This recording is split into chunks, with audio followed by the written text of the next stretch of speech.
CM पद की शपथ लेंगे। तो वो चेहरा और कुछ ही समय पहले या यूं कहें कुछ दिनों की जो उठापटक चल रही थी उसमें साफ हो गया है, अब सीएम बनेंगे उत्तराखंड के नए पुष्कर सिंह धामी और आज शपथ ग्रहण करेंगे।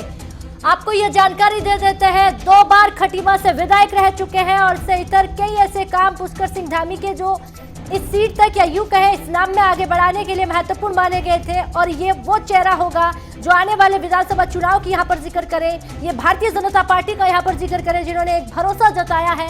ताकि ये भरोसा कितना रंग लेकर आता है ये आने वाले समय में देखा जाएगा। लेकिन कुछ ही समय बाद पुष्कर सिंह धामी उत्तराखंड के मुख्यमंत्री पद की शपथ लेंगे और शपथ समारोह सीधा अब तक दिखा रहे हैं टीवी पर। पुष्कर सिंह धामी आपको बता देते हैं 1990 से 1999 तक एबीपी से जुड़कर काम भी किया था। बीजेपी युवा मोर्चे के प्रदेश अध्यक्ष भी रहे हैं। 2002 से 2008 तक बेरोजगारों के लिए भी रैलियां की थी। याद होगा वो किस्सा जो 2005 में 90 युवाओं के साथ संसद का घेराव किया था। तो तमाम ऐसी बातें थी पुष्कर सिंह धामी को लेकर यहाँ पर जिक्र करें। एक ऐसे बेबाकी और निडरता से आगे बढ़कर जनता के लिए काम करते रहे हैं और आज पुष्कर सिंह धामी उत्तराखंड के नए सीएम पद के तौर पर शपथ लेंगे। उत्तराखंड की जनता को नया सीएम मिलेगा, 4 महीने में तीसरा चेहरा। तो आपको ये बता देते हैं महत्वपूर्ण जानकारी ही, बस कुछ ही देर में शपथ समारोह होगा जिसमें पुष्कर सिंह धामी शपथ ग्रहण करेंगे और खटीमा से 2 बार विधायक रह चुके हैं। तो अंदाजा लगाइए कितनी कम उम्र में इन्होंने इस सीट तक पहुंचना या यूं कहें सीएम पद तक एक भरोसा भारतीय जनता पार्टी ने जो जताया है इस पर खरा होना। और कई ऐसी चुनौतियां होगी, आसान नहीं है, लेकिन ये सफर कितना आसान होगा ये वक्त पर छोड़ा जाए। इस वक्त फिलहाल इतना ही कहें, पुष्कर सिंह धामी का परिवार और तमाम उत्तराखंड की जनता काफी खुश है क्योंकि नए सीएम के तौर पर पुष्कर सिंह धामी शपथ ग्रहण करेंगे। कुछ ही समय में 2012 में खटीमा के विधायक रहे, उसके बाद 2017 का, यानी 2 बार खटीमा से विधायक रह चुके हैं। और ये 2 बार खटीमा से एक ही जगह से विधायक रहना यानी कि जनता के कहीं ना कहीं लोकप्रिय ये नेता हो जाते हैं, जिन्होंने जो काम सौंपा था पार्टी ने वो अच्छे से किया है, बढ़ चढ़कर किया है। और कई ऐसी चीजें थी, 2005 का हम यहाँ पर जिक्र कर रहे थे। इसके अलावा आपको बता देते हैं 1990-1999 का जिक्र करें, बीजेपी युवा मोर्चा में प्रदेश अध्यक्ष भी रहे हैं। 2008 तक बेरोजगारों के लिए कई रैलियां भी इन्होंने संबोधित की है। न्यूज रूम से हमारे संवाददाता अब्दुल नबी हसन हमारे साथ जुड़ गए हैं। सीधा अब्दुल नबी हसन से सवाल लेते हैं। अब्दुल नबी हसन, कुछ ही समय बचा है जब पुष्कर सिंह धामी शपथ ग्रहण करेंगे, तो वो चेहरा है जिनका इंतजार था और अब साफ हो गया है, पुष्कर सिंह धामी उत्तराखंड के नए मुख्यमंत्री बनेंगे। क्या कुछ जाहिर है राधिका, आपसे कुछ देर के बाद पुष्कर सिंह धामी जो हम तस्वीरें दिखा रहे हैं सीधी तस्वीरें हैं और कुछ देर के बाद 11वें मुख्यमंत्री के तौर पर शपथ ग्रहण करेंगे। उत्तराखंड के मुख्यमंत्री हो जाएंगे पुष्कर सिंह धामी। और जो हम लोग जिक्र कर रहे थे लगातार कि आखिर कौन होने वाला है नया चेहरा, तो नया चेहरा हमें पहले ही पता चल गया था और अब मुख्यमंत्री के तौर पर शपथ लेंगे। 2012 में पहली बार दरअसल खटीमा से एमएलए चुने गए थे पुष्कर सिंह धामी, पहली दफा तब विधायक बनकर वो पहुंचे खटीमा में और अपनी जन सेवा उन्होंने शुरू की। और सबसे महत्वपूर्ण चीज ये है कि 2016 से लगातार प्रदेश के उपाध्यक्ष के तौर पर उन्होंने भूमिका निभाई और ऐसी भूमिका निभाई कि वो आला कमान तक पहुंचे और शायद यही कारण है कि उन पर यह जिम्मेदारी सौंपी जा रही है। आप तस्वीरों के जरिए देख सकते हैं कि कैसे राज्यपाल से बातचीत की जा रही है और ये भी एक महत्वपूर्ण चीज है राधिका की जो तस्वीरें हम देख रहे हैं आज की तारीख में पुष्कर सिंह धामी जब शपथ ग्रहण लेंगे तो आने वाले समय में वो किस तरह से अपना किरदार निभाएंगे ये महत्वपूर्ण रहने वाला है। अब से कुछ देर के बाद ही, क्योंकि 5 बजे का वक्त मुकर्रर किया गया था शपथ ग्रहण का, तो अब देखना होगा कि किस तरह से क्या अब्दुल पुष्कर सिंह धामी अकेले ही शपथ लेंगे या कुछ और भी लोग होंगे, क्योंकि सूत्रों के हवाले यही खबर सामने आ रही है कुछ वरिष्ठ जो है नाराज है। नहीं, देखिए बीजेपी के उत्तराखंड के भीतर की बात की जाए, कई ऐसी खबरें निकलकर सामने आई कि कैसे संगठन को मजबूत किया जाएगा और जो बगावती सुर कह सकते हैं, जो नाराजगी भीतर चल रही है संगठन के या फिर उत्तराखंड बीजेपी के अंदर, उसको कैसे दूर किया जाएगा, मनमुटाव कैसे दूर किया जाएगा। हालांकि जब हमारी बातचीत हुई थी पुष्कर सिंह धामी से, हमारे सहयोगी धीरेन्द्र ने बातचीत की तो उन्होंने इस बात का अंदेशा किया था कि हाँ अगर कोई भी मनमुटाव है तो उसको हम दूर करेंगे और जल्द से जल्द वो दूर हो जाएगा। से एक बड़ी चेहरे के रूप में सामने आए हैं। ऐसे में अगर बात करते हैं चुनौतियों की तो उनके सामने बेहद अहम चुनौतियां रहने वाली हैं। फिलहाल अगर बात करें शपथ ग्रहण की तो राधिका शपथ ग्रहण हो चुका है, तमाम नेताओं ने, तमाम विधायकों ने शपथ ग्रहण लिया है। अगर बात करते हैं तो इसमें सतपाल महाराज रहे, धन सिंह रावत भी रहे, इसमें गणेश जोशी ने शपथ ली है, अरविंद पांडे इसमें मौजूद रहे, सुबोध उनियाल उसमें मौजूद रही, रेखा आर्या रही, इन्होंने शपथ ग्रहण किया है इस दौरान। फिलहाल अगर बात करते हैं उत्तराखंड की तो चुनौतियां बहुत उनके सामने रहने वाली है राधिका। बिल्कुल चुनौतियां अहम होगी और उन चुनौतियों से पार पाना थोड़ा मुश्किल है, लेकिन आसान करना मुझे लगता है कि पुष्कर सिंह धामी बहुत अच्छे से जानते हैं, क्योंकि पुराने कामों का यहाँ पर जिक्र करें तो उन्होंने 2005 में जिस तरह संसद का घेराव किया है। फोन लाइन पर ब्यूरो चीफ भी हमारे साथ जुड़े हुए हैं, धीरेन्द्र प्रताप। तमाम बातों का खंडन हो गया है कि नाराज चल रहे हैं, लेकिन मंत्रिमंडल में अगर देखा जाए राज्यपाल बेबी मौर्य ने शपथ ग्रहण करवाई है पुष्कर सिंह धामी के साथ, तमाम मंत्रियों ने शपथ ग्रहण की है, 11 मंत्रियों ने। तो आगे की तस्वीर कितना साफ हो रही है? बिल्कुल राधिका, देखिए जो नाराजगी की बात सामने आ रही थी वो मंच पर भी दिखाई दी। आपने शायद देखा होगा जब स्क्रीन पे कि यशपाल आर्या जब शपथ लेने आए तो उन्होंने उस औपचारिकता को नहीं निभाया कि जब शपथ लेने के बाद जो मंत्री है वो मुख्यमंत्री को जाकर के अभिवादन करते हैं, उनको बधाई देते हैं। आपने देखा होगा कि यशपाल आर्या चेहरे से भी काफी आक्रोशित और गुस्से में दिखाई दे रहे थे और शपथ लेने के तुरंत बाद वो पीछे हस्ताक्षर करके निकल गए। इससे स्पष्ट रूप से यह पता चलता है कि पुष्कर सिंह धामी के लिए आने वाले समय में जो चुनौतियां हैं वो कितनी बड़ी होंगी। न केवल विपक्ष बल्कि पार्टी, संगठन और मंत्रिमंडल के सहयोगियों को भी साथ लेकर के चलना एक बड़ी चुनौती होगी पुष्कर सिंह धामी के लिए। तो आप देख सकती हैं कि वो 11वें मुख्यमंत्री बन गए हैं। तमाम जो विरोध थे, तमाम जो पसंद नापसंद थी, तमाम जो मतभेद थे, उन सबको मैनेज करते हुए पार्टी संगठन ने शपथ ग्रहण की जो कार्रवाई है तो करा दी है। लेकिन जिस तरह से मंत्रियों की बॉडी लैंग्वेज देखा, जो खासकर विरोध कर रहे थे, वो यशपाल आर्या हो या हरक सिंह रावत हो, आपने देखा होगा उन सबकी जो बॉडी लैंग्वेज थी वो क्या बयान कर रही थी। वह स्पष्ट रूप से मुख्यमंत्री के आने वाले समय में जो संघर्ष और जो एक तरह से चुनौती पेश आएगी उनको सबको साथ में ले करके चलने की, उसकी ओर बिल्कुल स्पष्ट इशारा कर रही है। तो क्या धीरेन्द्र प्रताप ये चुनौती सबसे बड़ी होगी भारतीय जनता पार्टी के लिए, पुष्कर सिंह धामी के लिए, कि अपने ही मंत्रियों के साथ उन्हें सबसे पहले मनमुटाव को कम करना होगा, फिर आने वाले विधानसभा चुनाव के लिए एक साथ एक दौर में आगे बढ़ना होगा?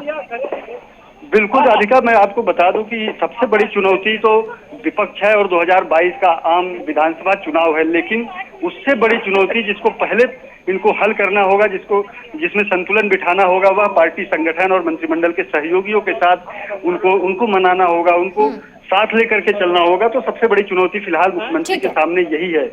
ठीक है, न्यूज रूम से सोनिका हमारे साथ जुड़ी है। सोनिका, यशपाल का यहाँ पर जिक्र कर रहे थे, हरक सिंह रावत का यहाँ पर जिक्र कर रहे थे कि दोनों ही या उनके अलावा भी कुछ ऐसे मंत्री हैं जो थोड़ा नाराज चल रहे हैं। क्या उन्हें मनाना पुष्कर सिंह धामी के लिए मुश्किल होगा या फिर ये कला उन्हें बड़ी अच्छे से आती है?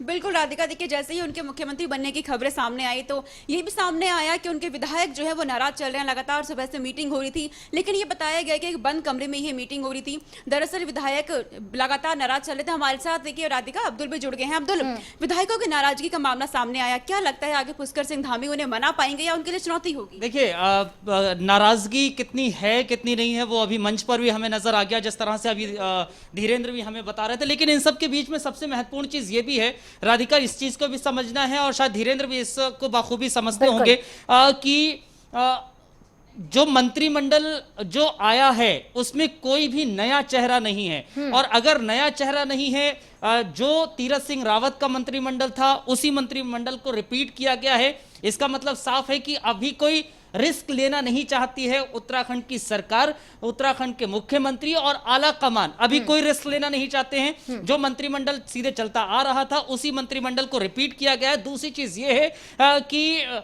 जो नाराजगी देखने को मिल रही है, अगर हमें सरे रहा ये कह लीजिए मंच पर हमें वो नाराजगी जाहिर हो जाती है तो ये अपने आप में ही बहुत कुछ बयां कर रही है। और ये समझना है कि आखिर मंत्रिमंडल को कैसे चलाएंगे पुष्कर सिंह धामी। क्या अब्दुल ये नाराजगी, अब्दुल क्या इस बात का भी जिक्र करें, ये नाराजगी विपक्ष के लिए कहीं ना कहीं बड़ा अच्छा मौका है?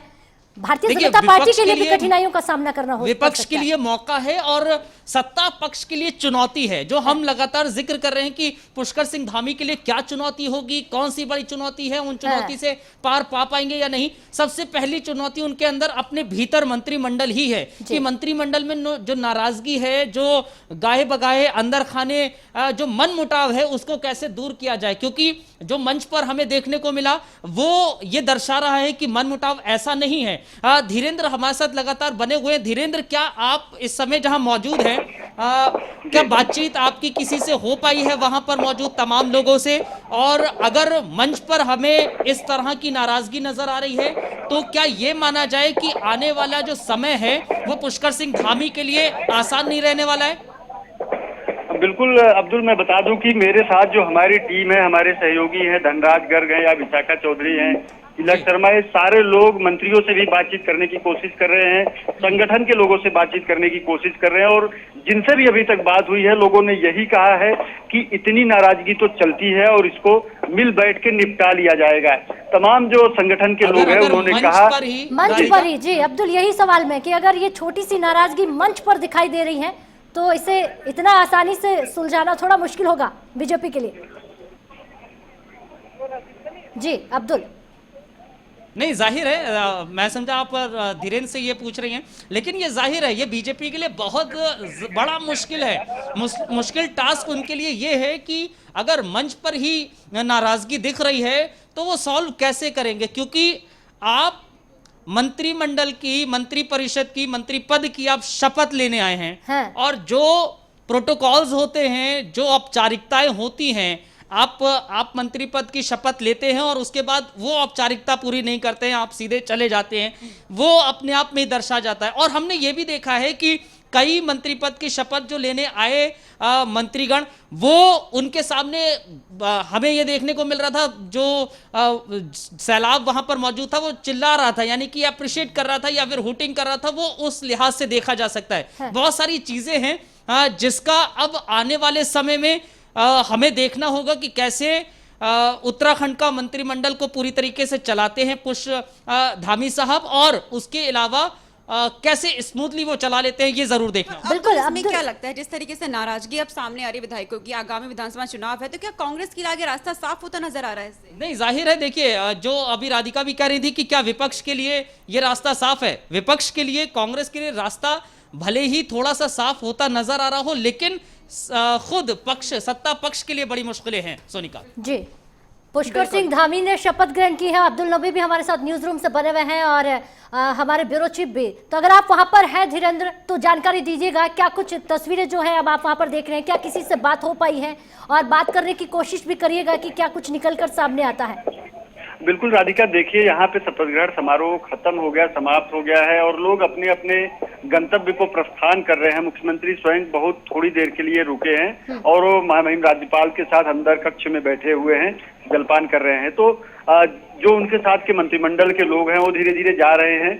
हमारी जो टीमें हैं वो लगी हुई हैं, लोगों से बातचीत करने की कोशिश कर रही है। मैंने बताया कि कुछ लोगों से बातचीत हुई है। हम लोगों ने जब इस नाराजगी के बारे में पूछा तो उन्होंने कहा कि बड़े परिवार में बर्तन खटकते रहते हैं, छोटी मोटी चीजें होती रहती हैं और हमारे पार्टी में संगठन काम करता है, मजबूती से काम करता है और संगठन में एक अनुशासन भी होता है, तो हम उस अनुशासन को मेंटेन कर लेंगे। अभी जाहिर तौर पे थोड़ा नाराजगी कुछ लोगों में दिख रही है, उसके अपने अपने कारण हैं, उन कारणों की तलाश की जाएगी और उन्हें दूर किया जाएगा और एक संतुलन बिठाया जाएगा। क्योंकि पार्टी में नहीं लड़ना है, इनको विपक्ष से लड़ना है और 2022 में धरातल पे काम करना है। तो जो पार्टी और सरकार में शामिल लोग हैं उनका एक स्वर से यही कहना था। राधिका जी, महत्वपूर्ण ये है धीरेन्द्र, अब शपथ ग्रहण हो चुका है, उत्तराखंड का नए सीएम के तौर पर पुष्कर सिंह धामी को चुन लिया गया है। तस्वीरें क्या है, युवाओं के अलावा वहां की तस्वीरें क्या कहती हैं, जनता कितना उत्साहित है, जनता कितने तौर पर अगर कहा जाए एक भरोसेमंद नेता के तौर पर देख पा रही है या नहीं?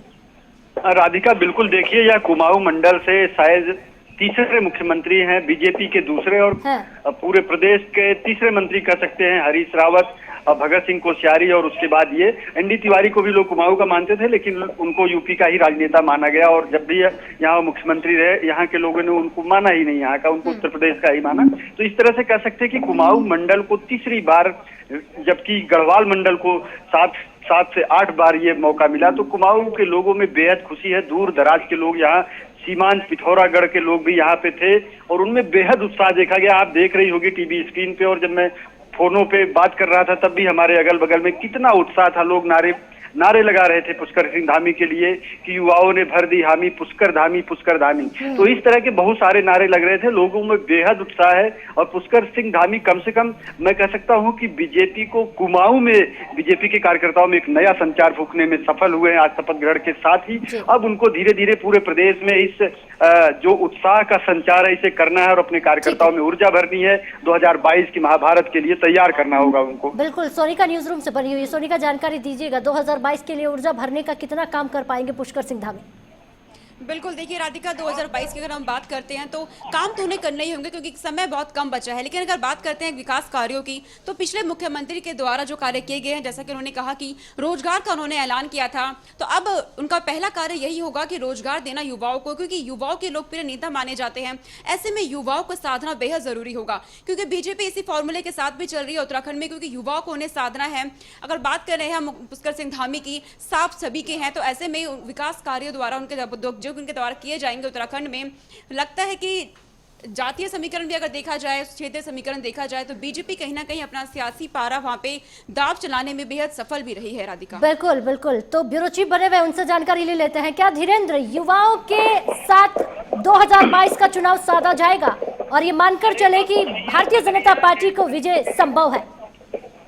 बिल्कुल राधिका, देखिए पुष्कर सिंह धामी इस राज्य के सबसे युवा मुख्यमंत्री बने हैं। 45 साल की उनकी उम्र है और 21 साल का उत्तराखंड की उम्र है। तो एक तरह से कह सकती है कि जितना उत्तराखंड की उम्र है उससे अधिक उनका अनुभव है और खासकर वो युवाओं के बीच ही काम करते रहे। भारतीय जनता युवा मोर्चा उत्तराखंड के 2 बार प्रदेश अध्यक्ष रहे, एबीवीपी में काम करते रहे, तो उनको युवाओं के बीच काम करने का बहुत अनुभव है। युवाओं की जो आवश्यकताएं होती हैं उसका अनुभव है। तो इन सारी चीजों को लेकर के पूरी उम्मीद है कि पुष्कर सिंह धामी युवाओं को लेकर के चलेंगे और 2022 में सबसे बड़ी जो ऊर्जा है, जो सबसे बड़ी शक्ति है, युवा शक्ति, वह शायद पुष्कर सिंह धामी के नेतृत्व में 2022 की रण में उतरेगी और इनको विजयश्री दिलाएगी। इस तरह से अभी ये देखने वाली बात होगी क्योंकि ये सब अंदाजे ही कह सकते हैं। लेकिन पुष्कर सिंह धामी का जो राजनीतिक पृष्ठभूमि है, जो पिछला उनका जो इतिहास है, उसे देखते हुए कह सकते हैं कि युवाओं को साथ लेकर के चलने की क्षमता पुष्कर सिंह धामी में एक बात और यहाँ पर हो जाती है कि 11 मंत्रिमंडल जो हम आज देख रहे थे, नया चेहरा नहीं था, तीरथ सिंह रावत वाला ही दोहराया गया है। तो मानकर चले कि बिल्कुल, कोई रिस्क नहीं बिल्कुल आप राधिका कह सकती है कि नई बोतल में पुरानी शराब जो है एक कहावत है, सेइंग है, हमारे यहाँ कही जाती है। जी, तो नई बोतल में पुरानी शराब, पूरा जो मंत्रिमंडल है, मंत्रिपरिषद है, वो पुराना है, बस निजाम बदल गया है, बस नेतृत्व बदल गया है। तो अब एक बड़ी चुनौती नेतृत्व के सामने होगी क्योंकि जो सहयोगी है, जो मंत्रिमंडल है, वो तो पूरा पुराना ही है, लेकिन जो निजाम है, जो नेतृत्व है, वो बदल गया और उसी नेतृत्व के कंधे पे इस पूरे सहयोगियों को साथ लेकर के चलने की जिम्मेदारी होगी और इनके अपेक्षित परिणाम जो शीर्ष नेतृत्व ने भाजपा के जताया है, जो इनके लोगों ने जताया और जिन परिस्थितियों में इनको यह सिंहासन मिला है या कांटों भरा ताज मिला है, उसको एक पॉजिटिव एनर्जी के साथ 2022 के विधानसभा चुनाव में दिखाना होगा और दोबारा से पार्टी को सत्ता में वापस लाने की एक बड़ी चुनौती पुष्कर सिंह धामी के सामने खड़ी है। बिल्कुल, 45 साल के पुष्कर सिंह धामी के लिए राह कांटों भरी जरूर है, आसान नहीं है। ये पुष्कर सिंह धामी समझ भी गए हैं और तमाम बातों का जिक्र यहाँ पर धीरेन्द्र प्रताप कर रहे थे। सोनिका, बात यहाँ पर पुष्कर सिंह धामी की कर रहे हैं, 45 साल के हैं, लेकिन आसान नहीं है कि ये जो सरताज उनके सर पर सजा है उसे इतना आसानी से 2022 तक ले जाया जाए, जो भरोसा किया है उसे पूरा किया जाए।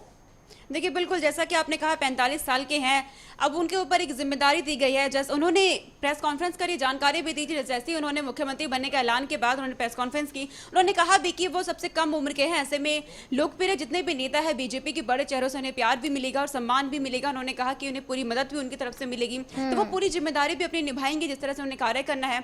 युवा नेता होने के नाते उन्होंने सबसे पहले यही कहा कि युवाओं को वो पूरी तरह से जोड़ के रखेंगे अपने साथ, क्योंकि उनका बैकग्राउंड अगर हम देखते हैं तो वो अन्य पद पे भी रहे हैं, पहले भी युवाओं को साधने की पूरी कोशिश उन्होंने की है। तो यहाँ पे देखा जा सकता है राधिका कि वो बेहद ही सफल भी रह सकते हैं युवाओं को साधने में, क्योंकि खुद एक युवा चेहरा है। ऐसे में 11वें मुख्यमंत्री हैं वो उत्तराखंड के। लेकिन अगर इतिहास हम देखते हैं राधिका उत्तराखंड का, तो ऐसे मुख्यमंत्री पद को लेकर काफी स्थिरता तो रहती है। अब ये वक्त ही बताएगा कि किस तरीके से आगे समय में तस्वीरें साफ हो पाएंगी। धीरेन्द्र, विपक्ष कह रहा है कि 5 साल तक का कार्यकाल चलाने तक के लिए सक्षम नहीं है भारतीय जनता पार्टी। मानकर चले पुष्कर सिंह धामी से आगे लेकर जाएंगे।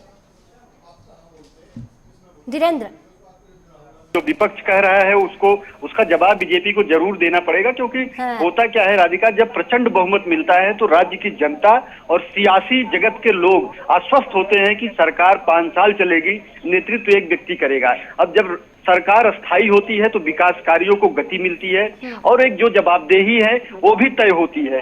तो राधिका, मैं बताऊं कि जिस तरह से बीजेपी ने 4 महीने में 3 मुख्यमंत्री बदल दिए, तो इसका एक जवाब तो उनको देना ही पड़ेगा और विपक्ष इस मुद्दे को बहुत ही गंभीरता से और बहुत पुरजोर आवाज में उठाएगा विधानसभा चुनाव में। अब ये पुष्कर सिंह धामी के सामने चुनौती होगी, बीजेपी के जो शीर्ष रणनीतिकार हैं उनके सामने चुनौती होगी कि उसका जवाब किस तरह से और कितना सकारात्मक होके, कितना लॉजिकल होके दिया जाए, जो वोट में कन्वर्ट हो जाए, जो आम जनता की समझ में आ जाए और उसके बाद आम जनता इनको जनादेश दे। इनका जो फैसला है उस पर फाइनल मुहर तो 2022 के चुनाव में लगेगी कि इनका जो फैसला था कितना सही जनता की नजरों में था, वह 2022 का चुनाव परिणाम ही बता पाएगा। ठीक है धीरेन्द्र, बिल्कुल 4 महीने में 3 चेहरे और बहुत कम समय में हमने देखा, और 115 दिन यहाँ पर जिक्र करें। बहुत बहुत शुक्रिया तमाम खबरों का यहाँ पर जिक्र करने के लिए धीरेन्द्र प्रताप सिंह, आपका भी और सोनिका आपका भी।